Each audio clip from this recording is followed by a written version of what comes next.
Welcome to ETV prime.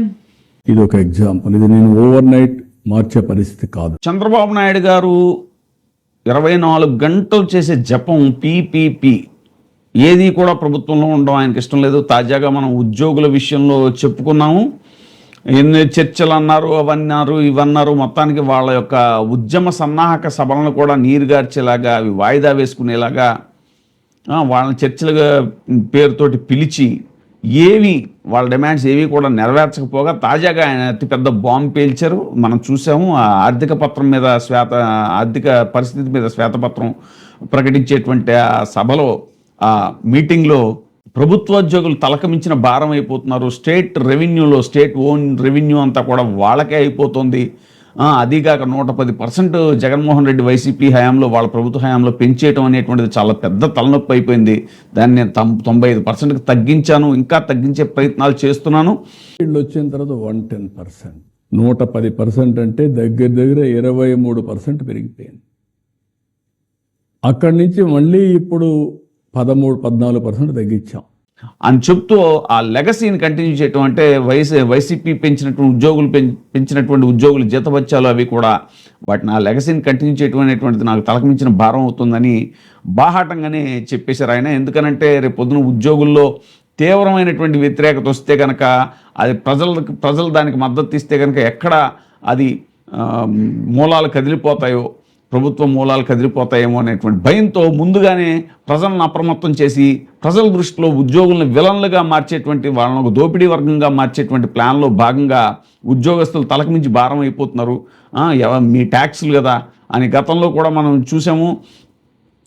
Andhra Jyothi Radhakrishna తోటి ఈయన chit chat సందర్భంగా లీక్ అయినటువంటి షోకి ఆఫ్ ద రికార్డ్ అయినటువంటి అది ఆ క్లిప్ కూడా బయటకు వచ్చి ఎంత వైరల్ అయిందో మనకు తెలుసు. దాంట్లో ఆయన రాధాకృష్ణ గారు మనం మాట్లాడకూడని భాషలో ఉద్యోగులను మాట్లాడి మొత్తం ప్రజల ట్యాక్స్ సొమ్ము అంతా కూడా ఉద్యోగులకి పోతుంది అని ఇలాగ ఆయన చెప్పడం, దాన్ని ఏమి ఈయన ఖండించకుండా మనం ఏదైనా సరే అధికారంలోకి వచ్చిన తర్వాత చేయాలి, అధికారం ఉంటేనే కానీ ఏమి చేయలేమనే ధోరణిలో ఆయన అప్పుడు మాట్లాడటం.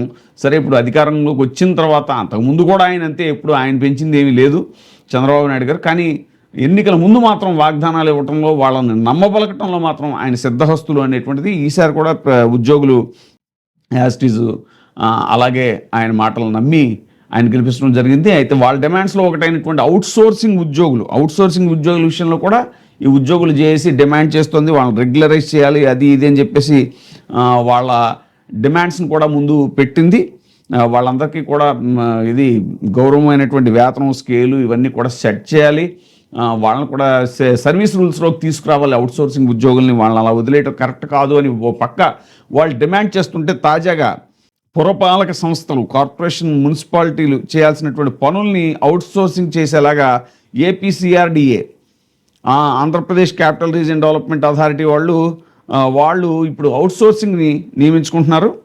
ఏపీసీఆర్డీఏ నేమ్ ఆఫ్ వర్క్ ఏంటంటే దానికి సంబంధించినటువంటి జీవో కూడా రిలీజ్ చేశారు వాళ్ళు. APCRDA H&B maintenance operation of street lighting in VIP routes of Amaravati capital region and seed access road for 1 year. Estimate amount ఏంటంటే 1,03,50,000 రూపాయలు అనమాట. The bid can be downloaded on AP procurement portal from 10/8/2026 to 17/8/2026. దీనికి bid వేశారనమాట, outsourcing కాంట్రాక్ట్కి ఇచ్చేయడానికి. అంటే అక్కడ municipal workers చేయాల్సిన పనులను, street lighting, VIP roots maintenance ఈ సిఆర్డీఏలో maintain చేయడానికి అవుట్సోర్సింగ్ సిబ్బందిని నియమించడానికి రెడీ అయ్యారు. అదో ప్రైవేట్ సంస్థకి ఇచ్చేస్తారు అవుట్సోర్సింగ్ పేరు చెప్పి. అంటే మున్సిపల్ వర్కర్లని తగ్గించేయటం, అంటే కొత్తగా రిక్రూట్మెంట్ చేయకపోవటమా, లేకపోతే ఉన్న వాళ్ళని లూప్ లైన్లో పెట్టేయటమా అన్నట్టుగా ఇదే ఈ డిమాండ్స్ ఏవైతే ఉన్నాయో అవుట్సోర్సింగ్ ఉద్యోగుల డిమాండ్స్ ఇప్పుడు అవన్నీ కూడా అటకెక్కేస్తాయి. ఇప్పుడు ప్రైవేట్ కంపెనీకి అప్పచెప్పేస్తారు.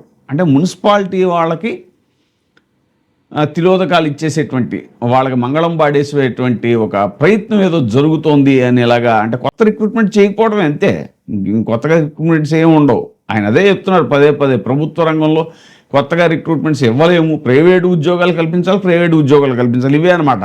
ఇప్పుడు వాళ్ళకి ఇచ్చేవి ఎంత ఉంటాయి గవర్నమెంట్లో అంటే ఖచ్చితంగా ఎప్పుడు కూడా గవర్నమెంట్లో అన్స్కిల్డ్ లేబర్ అనేవాళ్ళు బెనిఫిట్ అవుతారు. అన్స్కిల్డ్ లేబర్ బెనిఫిట్ అయ్యేది ఎక్కడంటే గవర్నమెంట్లో. స్కిల్డ్ లేబర్ ఎక్కడ బెనిఫిట్ అవుతారంటే వాళ్ళు గవర్నమెంట్లో అవ్వరు.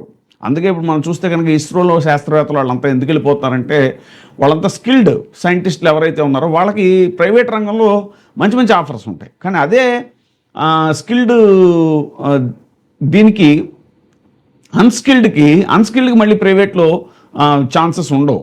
వాళ్ళు చిన్న చిన్న ఉద్యోగాలు అవి మన ఇదే ఈ అవుట్సోర్సింగ్ ఏవైతే మనం ఇప్పుడు గవర్నమెంట్ పెడుతుందో అలాగే 10,000కి 15,000కి 20,000కి అలాంటి జీతాలకి ఈ అన్స్కిల్డ్ లేబర్. సో ఇప్పుడు గవర్నమెంట్ పనులకు కూడా ఎవరైతే మున్సిపాలిటీ వాళ్ళు చేయాల్సిన పనులు అవన్నీ విధులు స్ట్రీట్ లైట్ మెయింటెనెన్స్లు కానీ రోడ్లు అమరావతి సీడ్ యాక్సెస్ రోడ్లు కానీ ఇవన్నీ ఎవరు మెయింటైన్ చేయాలి? గవర్నమెంట్ ఎంప్లాయీస్ మున్సిపల్ వర్కర్స్ చేయాలి. సో వాళ్ళ ప్లేస్లో ఇప్పుడు అవుట్సోర్సింగ్ తీసుకురావడం ద్వారా ఏంటంటే వాళ్ళు కొత్తగా రిక్రూట్మెంట్ చేయకుండా ఆ శాఖను అలా నిర్వీర్యం చేసేటువంటి ఒక ప్రయత్నం జరుగుతోంది అనేటువంటిది. ఇప్పుడే సబ్స్క్రైబ్ చేయండి, లైక్ చేయండి, షేర్ చేయండి. వే టీవీ ప్రైమ్, మీ ఉత్తమాభిరుచుల సమ్మేళనం.